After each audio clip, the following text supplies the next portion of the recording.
Bien-aimés dans le Seigneur, Shalom. Nous avons commencé notre deuxième culte. C'est ainsi que nous présentons nos excuses pour ce problème d'interruption de l'électricité. Et par rapport à ça, nous avons un très léger retard. Je vous prie de prendre vos Bibles là où vous êtes. Nous lisons dans le livre de Psaumes chapitre 37, verset 4. La Bible nous dit: fais de l'Éternel tes délices et il te donnera ce que ton cœur désire.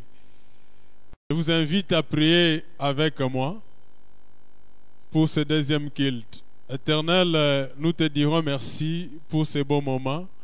Nous laissons ce deuxième culte de français entre tes bonnes mains.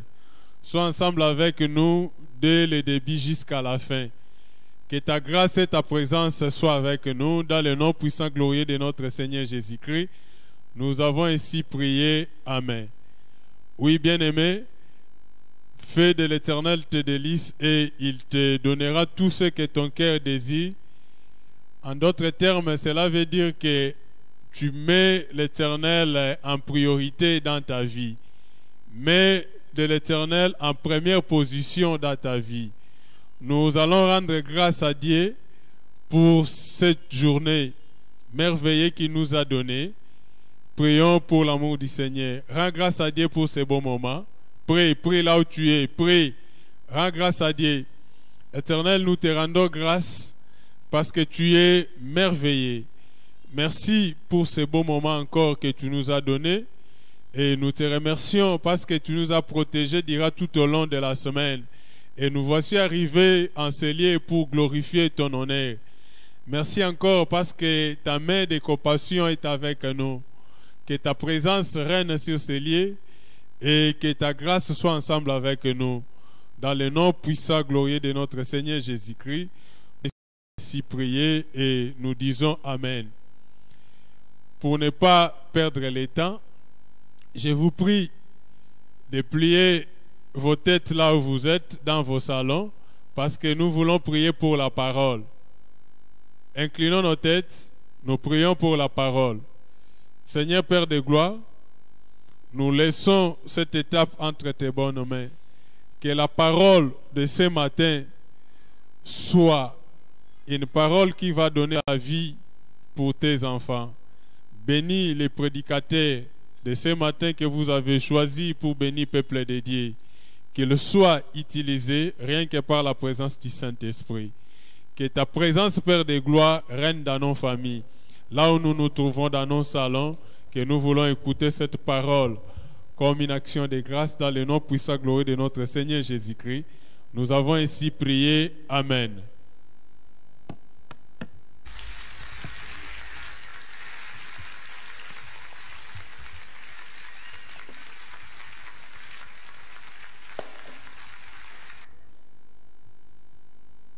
Bien-aimés dans le Seigneur, Shalom.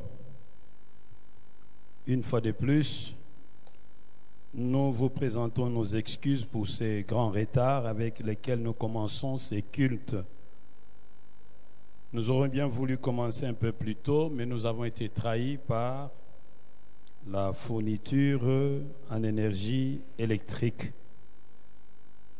Voilà pourquoi nous vous encourageons à continuer à soutenir ces ministères avec vos dons, vos libéralités, afin que rien ne vienne faire obstacle à la proclamation de la bonne nouvelle.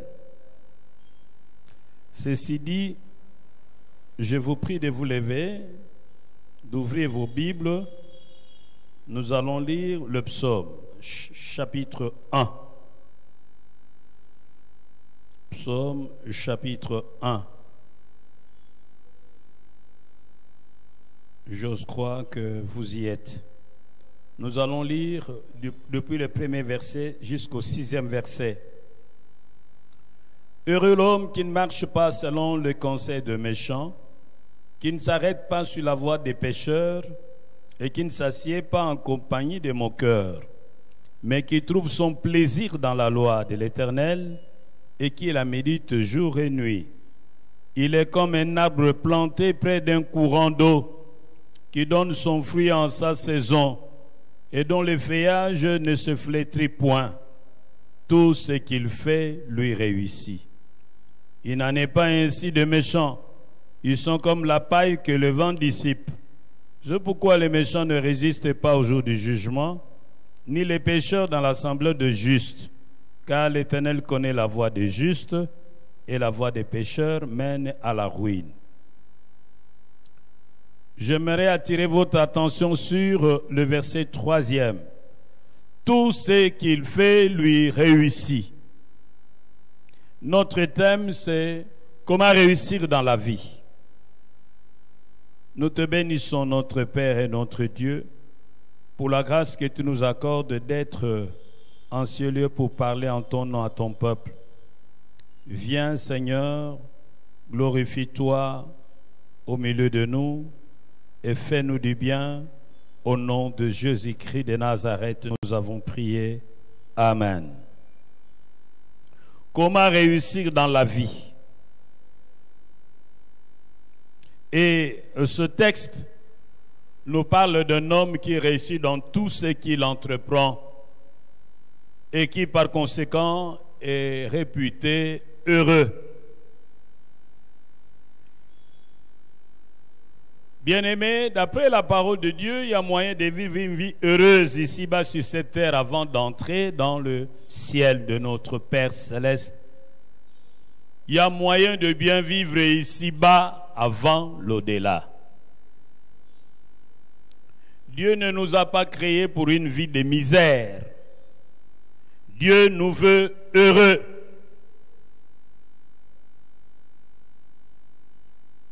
Tu es né non pour échouer, mais pour réussir. Et c'est dans la volonté de Dieu que tu réussisses. Souvent nous chantons Bisotoko sepela, bisotoko sepela, bisotoko sepela, nalola. Pas nalola, na Yesu, oui, pas nalola. Nous devons déjà goûter au bonheur céleste ici-bas. Et dans ce texte, on nous dit que cet homme réussit dans tout ce qu'il entreprend. C'est pourquoi il est heureux. Frères et sœurs, le bonheur est une heureuse réussite.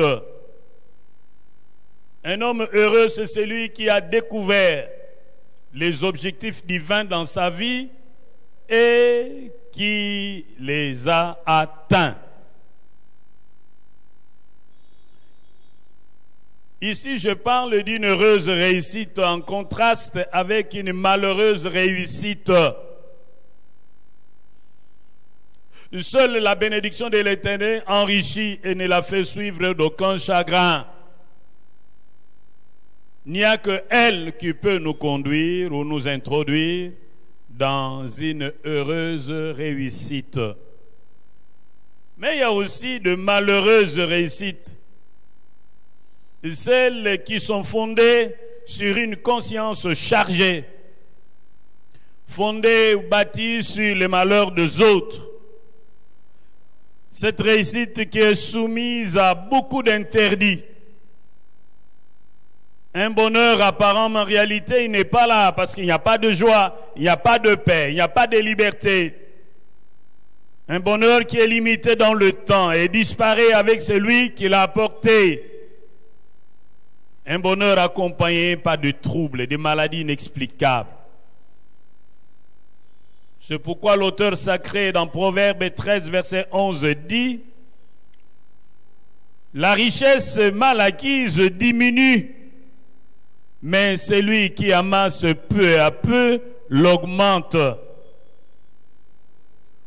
Tous ceux qui ont eu à amasser de richesses, de biens, mais pas de voies malhonnêtes, ont souvent mal terminé. Et généralement, après leur départ, leur fortune décline et disparaît sans laisser de traces. Je le répète, seule la bénédiction de l'Éternel enrichit sans faire suivre de chagrin. Et Dieu te veut heureux, c'est ce que nous lisons dans Jean 10, verset 10. Jésus déclare, Je suis venu afin que le brebis ait la vie et qu'elle ait en abondance. Et dans Jérémie 29, verset 11, Dieu lui-même dit, je connais les projets que j'ai formés sur vous, projets de paix et non de malheur, afin de vous donner un avenir et de l'espérance. Mon frère, ma soeur, Dieu te veut heureux. Il ne veut pas te voir vivre dans la médiocrité, dans le manque, dans une pauvreté abjecte. Cessons de béatifier la pauvreté en disant que Jésus lui-même aurait déclaré « Heureux le pauvre, car le royaume des cieux est à eux ». Les pauvres dont il parle dans l'évangile sont les pauvres en esprit, les humbles, ceux qui réalisent leurs limites et leur incapacité de se sauver par leurs propres efforts. La pauvreté n'est pas un visa d'entrée dans le royaume de Dieu. Il y aura aussi bien de pauvres au ciel et de pauvres en enfer, de riches au ciel et de riches en enfer. Mais quels sont les principes spirituels pour réussir dans tout ce que nous entreprenons? Pourquoi cet homme dont nous parle le psaume réussit-il dans tout ce qu'il entreprend? C'est la réponse à cette question qui va constituer l'essentiel de notre partage de ce jour.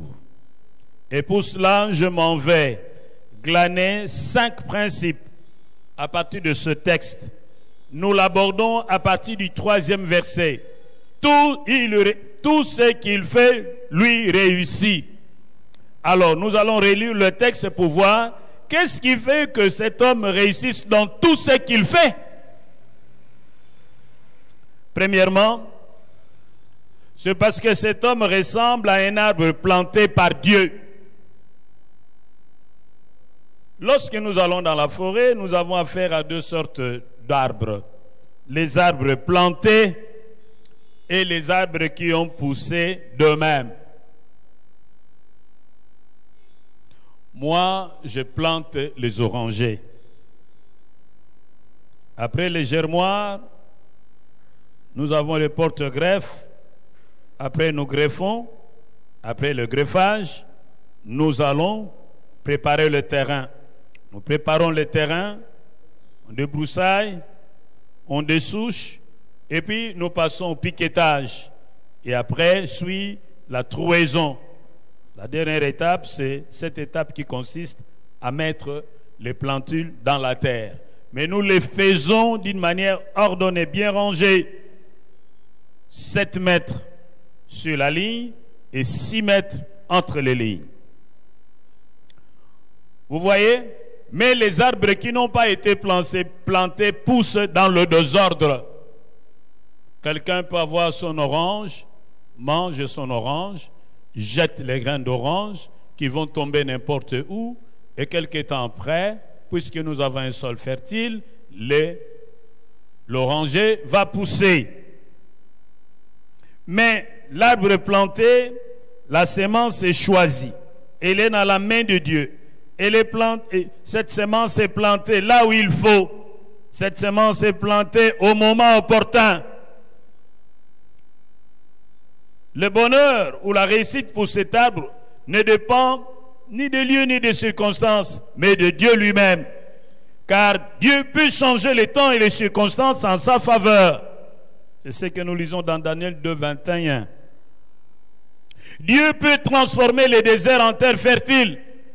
Nous l'avons connu dans l'expérience d'Abraham avec Lot. Après s'être séparé de son neveu Lot, Lot avait choisi la terre fertile.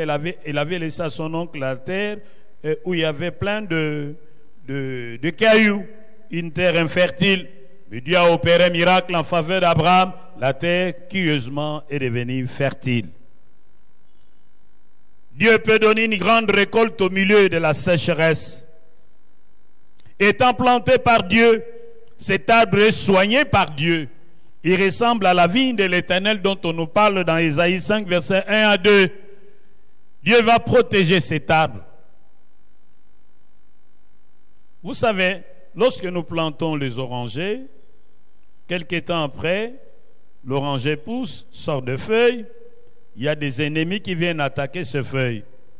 Et qu'est-ce que nous faisons? Nous achetons des fongicides et nous venons pulvériser ces ennemis pour sécuriser notre plantule. Ainsi Dieu va pulvériser les hommes et les femmes qui se liguent de jour et de nuit contre l'accomplissement de son plan dans la vie de celui qui l'a planté. Il y a beaucoup de gens qui ont été déclassés parce qu'ils ont osé se frotter à nous. Nous ne savons même pas quand le combat a commencé et quand il a pris fin. Il est très dangereux de s'attaquer à un enfant de Dieu. Vous risquez d'être détruit par Dieu lui-même. Oui, aucun enfant de Dieu ne peut réussir en dehors de la volonté de Dieu. Vous aurez compris que le premier principe, c'est de faire équipe avec Dieu. Avoir une relation personnelle avec Dieu. Et se laisser diriger par lui. Il faut que celui qui fait équipe avec Dieu soit sûr qu'il est né de nouveau. Qu'un jour il s'est repenti de ses péchés, il a placé sa foi en Jésus, il a invité Jésus dans sa vie et que Christ est devenu son Seigneur et son Sauveur personnel. Non seulement il doit l'avoir invité dans sa vie, faudrait-il encore qu'il prenne plaisir à la loi de Dieu, qu'il prenne plaisir à la parole de Dieu, qu'il se soucie de connaître la parole de Dieu et qu'il se soucie de la mettre en pratique. La Bible nous dit dans Josué 1, verset 8, que ce livre de la loi ne s'éloigne point de ta bouche. Médite-le jour et nuit, afin d'agir fidèlement selon tout ce qui est écrit. Car c'est alors que tu réussiras, c'est alors que tu auras du succès dans tes entreprises. Celui qui veut faire équipe avec Dieu doit comprendre que l'obéissance à Dieu vaut mieux que les sacrifices. Celui qui veut faire équipe avec Dieu doit comprendre que l'attitude de Dieu vis-à-vis de lui dépendra de l'attitude de cet homme vis-à-vis de la parole de Dieu.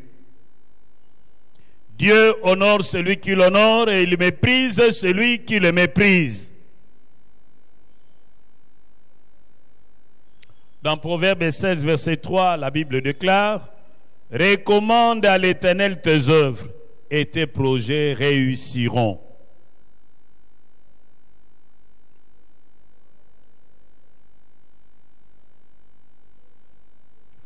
Voyons le deuxième principe. Lorsque nous lisons le texte, il est dit « Tout ce qu'il fait, lui réussit ». Nous sommes en présence d'un homme d'action. C'est un homme d'action. Il connaît les secrets de l'art de travailler dur. Dieu est travailleur. Il faut que ceux qui se réclament de lui aiment aussi le travail. D'aucuns nous disent, les oiseaux ne sèment ni ne moissonnent, mais ils mangent. C'est vrai. Mais c'est aussi vrai que Dieu ne leur apporte pas la nourriture dans leur nid. Ils savent sortir tôt le matin pour aller chercher leur nourriture. Dans Proverbe 14, verset 23, la Bible dit, « Tout travail procure l'abondance, mais les paroles en l'air ne mènent qu'à la disette. La terre est informe et vide, mais parce que Dieu a travaillé, la terre a eu une forme et la terre a été remplie. » Peut-être que ta vie est informe et vide, tu n'as rien, tu n'es rien. Mais laisse-moi te dire, mon frère, ma soeur, si tu peux te mettre résolument au travail, il y a moyen que tu donnes la forme à ta vie et que tu la remplisses de bien. Lorsque nous lisons dans Proverbe 6, verset 6 à 11, on nous parle de la fourmi. On envoie l'homme à prendre auprès de l'invertébré, la fourmi. Un des éléments que nous découvrons dans ces textes, c'est que la fourmi travaille jour et nuit. La fourmi n'a ni inspecteur ni maître, mais elle fait son travail en son temps. Elle n'a pas besoin de quelqu'un derrière elle pour faire ce qu'elle doit faire. Ainsi faudrait-il que vous et moi apprenions à travailler. Nous devons bosser dur, comme si tout dépendait de nous. Et nous devons prier parce que tout dépend de Dieu. Dieu seul peut changer les temps et les circonstances, ces aléas que nous ne pouvons pas changer. Mais Dieu ne viendra jamais faire à notre place ce qu'il sait que nous sommes capables de faire. Dans la vie, il y a des équations de la vie. Pour réussir dans la vie, il faut avoir un rêve, une vision. Savoir ce qu'on veut devenir, ce qu'on veut être, ce qu'on veut avoir. Ensuite, il faut dresser un plan pour atteindre ces objectifs. Et enfin, il faut passer à l'action. Alors seulement on peut réussir. Voici l'équation. Rêve plus plan plus action égale réussite. Mais il y a aussi des gens qui rêvent, qui ont des objectifs bien définis, bien déterminés, qui ont même des plans bien conçus, mais qui ne passent jamais à l'action. Ces gens-là échouent. Enfin, il y a des gens qui ont des rêves, mais qui n'ont aucun plan d'action et qui ne font rien. Ça, c'est la catégorie des gens qui vivent dans l'illusion. Bien-aimés, ceux qui vivent par réaction subissent l'histoire. Seuls ceux qui vivent par action créent l'histoire, marquent l'histoire de leur sceau. Seuls ceux qui savent agir sont le sujet de l'histoire. Mais ceux qui réagissent et passent leur temps à réagir seront les objets de l'histoire. Arrêtez de parler, agissez, car les actes parlent plus fort que nos paroles. Il faut arrêter avec la procrastination. Ne renvoyez pas toujours à plus tard ce que vous pouvez faire aujourd'hui.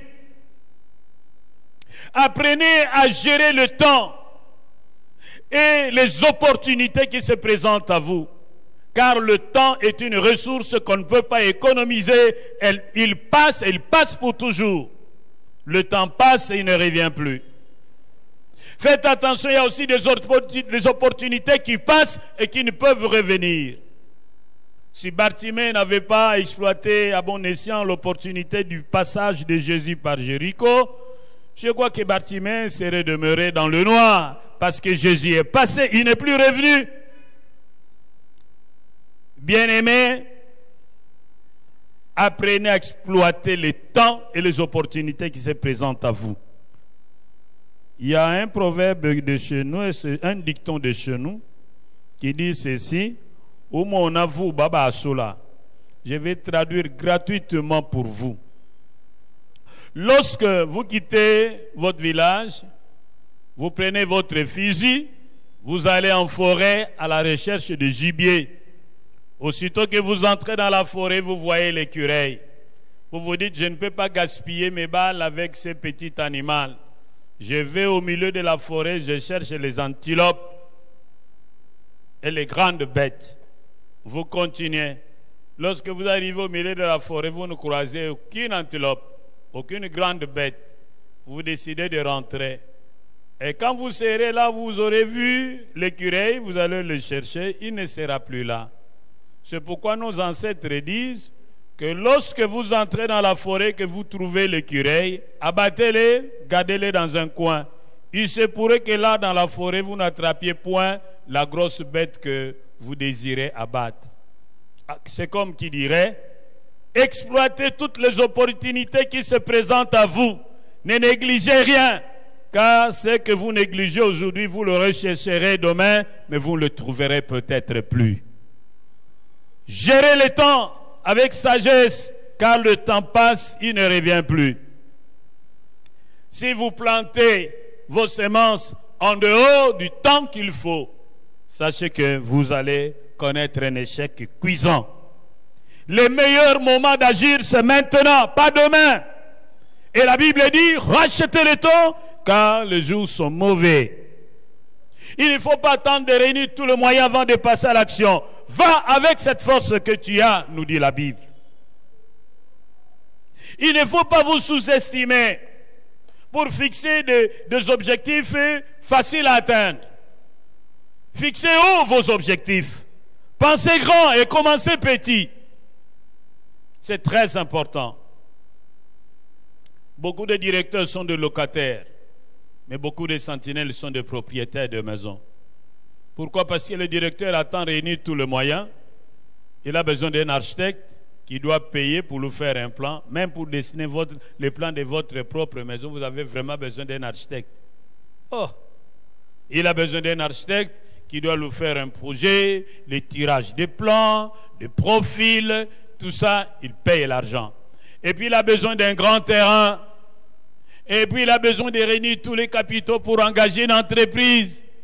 Si c'est de cette manière-là que vous allez procéder, vous avez très peu de chances de devenir bailleur. Mais les hommes d'action sont réalistes. Ils cherchent un petit terrain et dès qu'il a, il fait son plan, il construit une chambre, un salon, il entre, il arrête de payer le loyer, il laisse les dents, il va encore ajouter une deuxième chambre, il va ajouter une troisième chambre, il va arranger la toilette, il va arranger la cuisine, et puis il va quitter, il va créer un salon. La maison est là. Progressivement, on peut se construire sa maison. S'il trouve que le terrain à tel endroit c'est trop cher, il va sur la route de Maluku, car Kinshasa va de ce côté-là. Il achète son lopin de terre, il construit sa maison. Bien-aimés, n'attendez pas le grand moyen. Commencez avec le peu de moyens que vous avez et passez à l'action. Vous aurez compris que le deuxième principe, c'est d'être un homme d'action, d'aimer le travail, et le travail bien fait. Troisième principe que nous découvrons chez cet homme, il ne marche pas selon les conseils de méchants. C'est un homme qui sait choisir méticuleusement ses conseillers. Dis-moi qui te conseille et je te dirai qui tu seras demain. Il faut choisir des conseillers sages, des conseillers craignant Dieu, des conseillers expérimentés dans le domaine qui vous intéresse. Beaucoup de gens ont échoué dans leur vie parce qu'ils ont eu de mauvais conseillers. La Bible nous parle de dans 2 Chroniques chapitre 10. 2 Chroniques chapitre 10. La Bible nous parle de Roboam. Durant le règne de Salomon, il avait un opposant qu'on appelait Jéroboam. Et compte tenu de la force de frappe de Salomon, Jéroboam a eu le salut dans l'exil. Il serait allé s'exiler en Égypte. Quelque temps plus tard, Salomon est mort. Et Roboam, son fils, a succédé au trône. C'est comme ça que Jéroboam va rentrer. Il va constituer une délégation pour aller voir Roboam, demandant à Roboam d'assouplir leur peine, de manière à leur permettre quand même de bien vivre dans le pays. Et Roboam dira, écoutez, je ne peux pas vous répondre aujourd'hui, partez, je vous inviterai très prochainement, je vais d'abord réfléchir. Et pendant ce moment de réflexion, il va appeler les vieux comme conseiller. Les vieux vont lui dire, oui, assouplir leurs tâches, ce serait une bonne chose pour que nous vivions en paix. Ensuite, il a invité les jeunes conseillers. Les jeunes lui ont dit, mais non, ne le fais pas. Pose-leur la question de savoir ton doigt et le rein de ton père, qu'est-ce qui est plus grand? N'est-ce pas ton doigt? Alors, renforce les mesures. Au jour du rendez-vous, Roboam, sans discerner, dit à Jéroboam qu'il n'était pas prêt à assouplir les mesures, bien au contraire, il voulait les renforcer.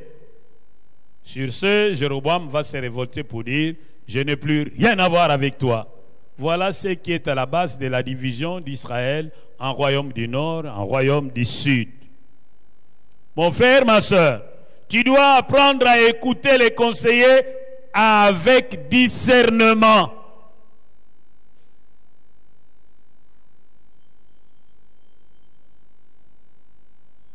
Vous savez, il y a certains conseillers qui sont déjà motivés par des gens qui ont des dossiers sur lesquels toi, le chef, tu dois te prononcer. Ayant déjà été motivés, ayant déjà été corrompus dans le secret, ils peuvent vous induire en erreur. C'est pourquoi il faut écouter les conseillers avec discernement. Très important. Ne laissez pas les conseillers décider à votre place. Très important. Oui, même dans ces pays, nous souffrons à cause des conseillers. Il est parfois bon d'écouter un conseiller qui vous donne toujours des conseils contraires à vos idées. Ça vous aidera. Vous aurez compris avec moi qu'il faut choisir des bons conseillers. Dans Proverbe 13, verset 20, la Bible dit « Celui qui fréquente les sages devient sage ». Quatrième principe pour réussir dans la vie. Il ne s'arrête pas dans la voie des pécheurs. C'est un homme qui sait choisir méticuleusement ses voies, c'est-à-dire ses domaines d'action, c'est-à-dire son secteur d'action, d'activité. Tiens compte de tes capacités et de besoins du milieu et choisis les secteurs d'activité qui t'intéressent. Et lorsque tu as choisi ton domaine d'activité, ne l'abandonne pas de sitôt. Reste-y. Essaye de maîtriser le secteur. Essaye de devenir expert dans ce domaine. Il ne faut pas t'éparpiller, car dit-on qui trop embrasse mal étreint. Mon frère, ma soeur, tu dois toujours chercher à vendre un produit et un service dont le milieu où tu habites a besoin. Mais évite d'imiter d'une manière aveugle. Sois créatif.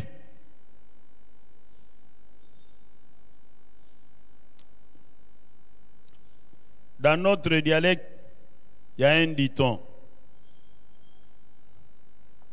Kadi diabouk bundi angongolo. Maoufwa.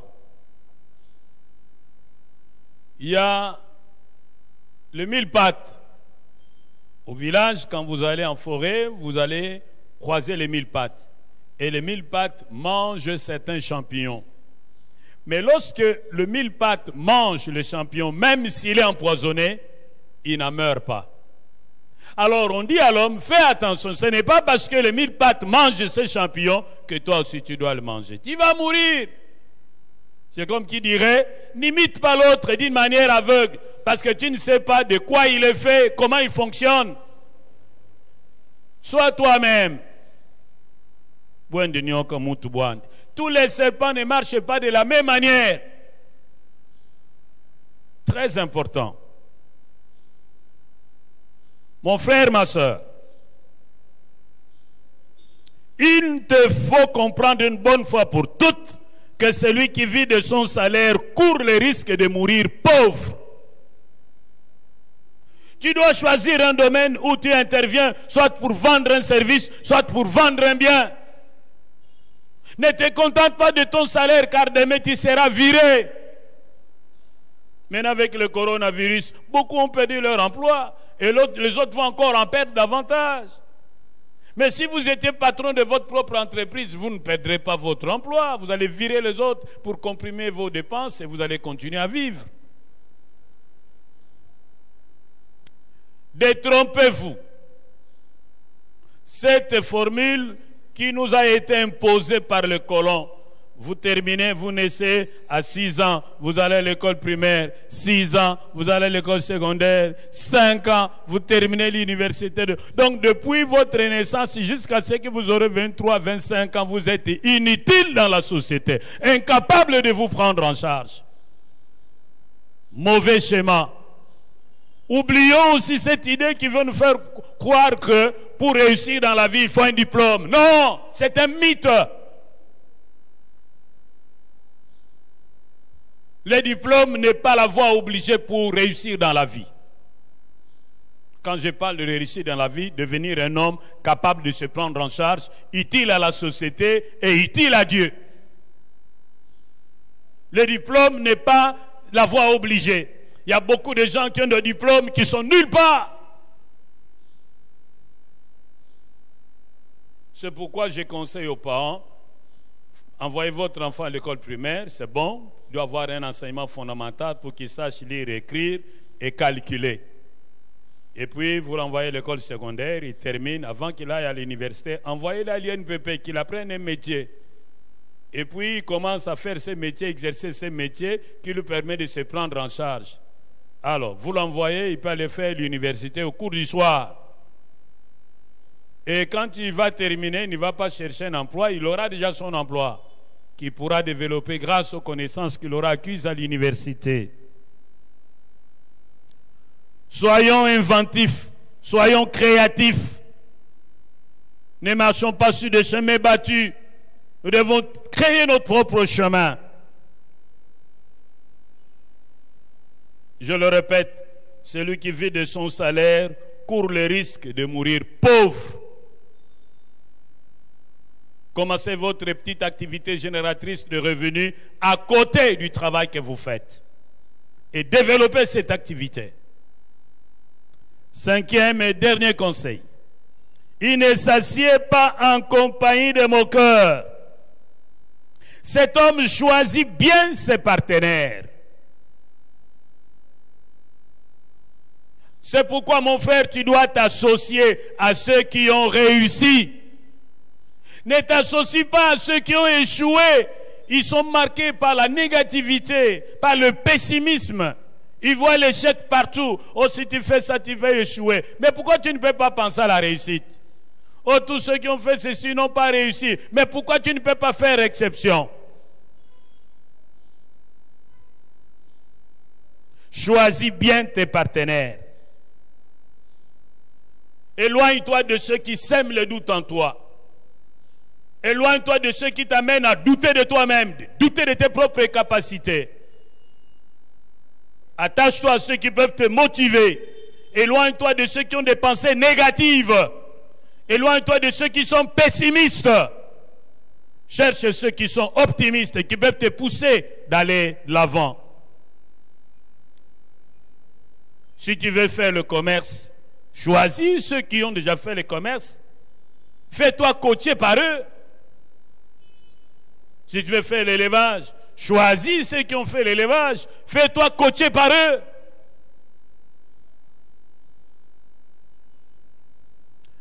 La Bible dit, le fer aiguise le fer. C'est très important. Cherche des hommes fidèles et capables comme collaborateurs. C'est ce que nous lisons dans 2 Timothée 2, verset 2.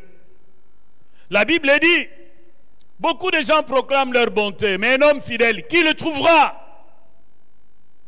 Lorsque vous êtes en face de 2 hommes, l'un est fidèle mais incapable. L'autre, il est infidèle mais il est capable. Qui choisir? Il faut choisir celui qui est fidèle mais incapable. Parce que vous pouvez l'aider à devenir capable. Alors vous aurez un homme fidèle et capable. Mais si vous choisissez quelqu'un qui est capable mais infidèle, vous n'avez aucune garantie que vous pourrez l'aider à devenir fidèle. Un homme fidèle, c'est celui qui gère le bien d'autrui comme si c'était ses propres biens.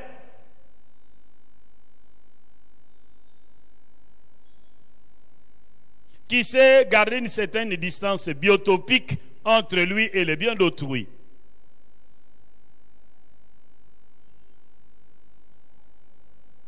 Mon frère, ma soeur,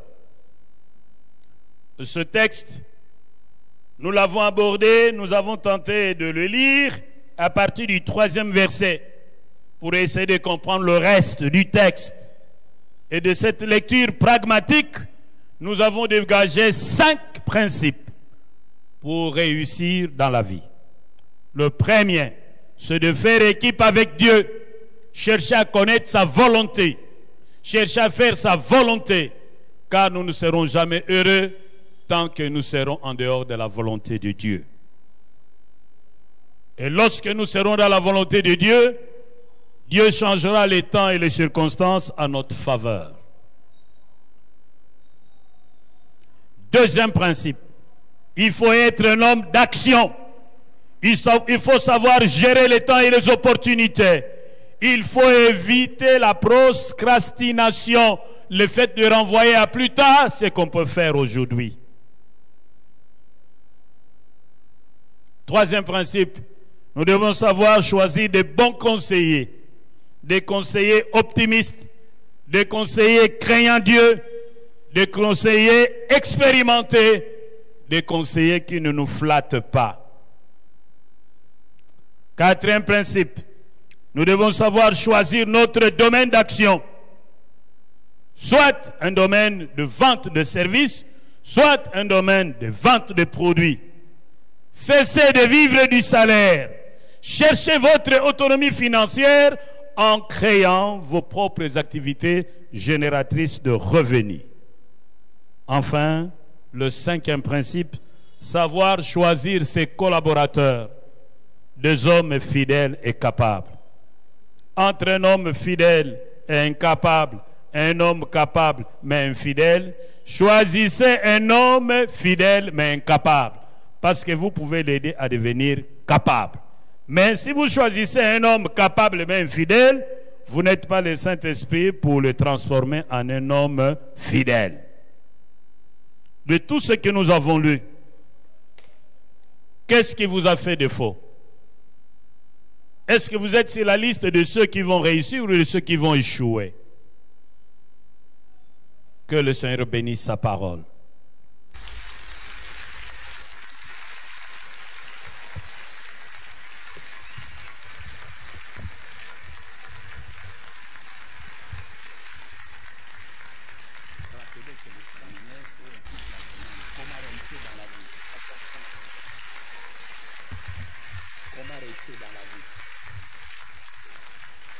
Est-ce qu'on peut acclamer pour la parole de Dieu?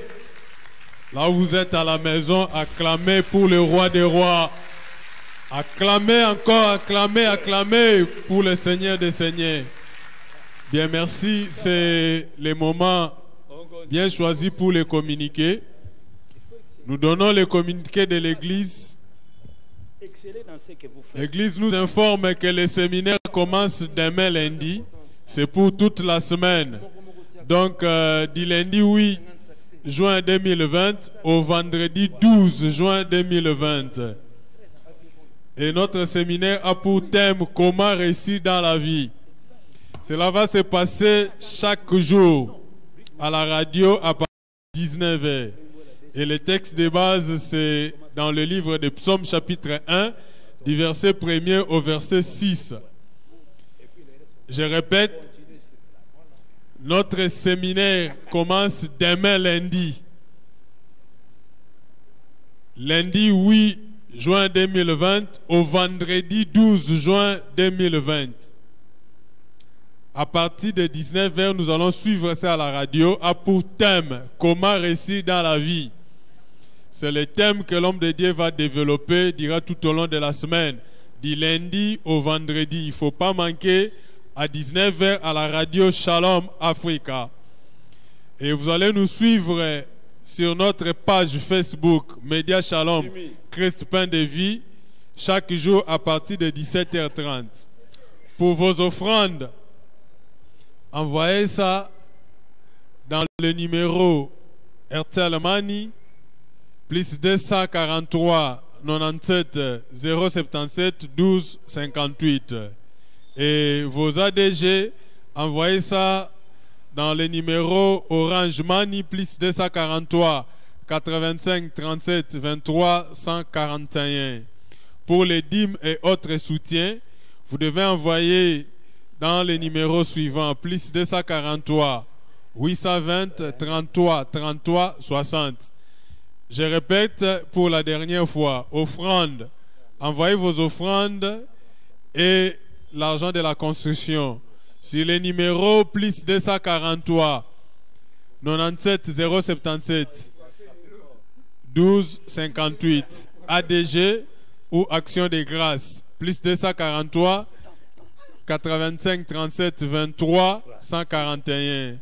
Dîmes et offrandes, dîmes et soutien plus 243 82 033 33 60. Merci.